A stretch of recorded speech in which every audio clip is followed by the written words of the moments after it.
Orasyon para maging matapat. Amang banal at makapangyarihang Diyos, ikaw ang bukal ng katotohanan at liwanag. Hipuin mo ang kanyang puso upang siya'y mamuhay sa katapatan, sa salita, sa gawa at sa kanyang mga lihim. Alisin mo ang tukso ng kasinungalingan, palitan ng liwanag ng iyong espiritu ang kanyang isip.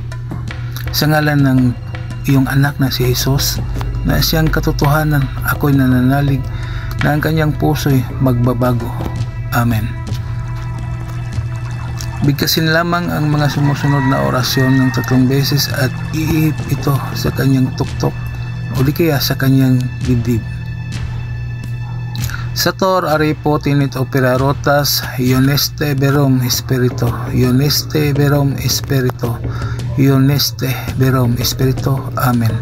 Gawin ito araw-araw hanggang sa magiging tapat na siya sa iyo.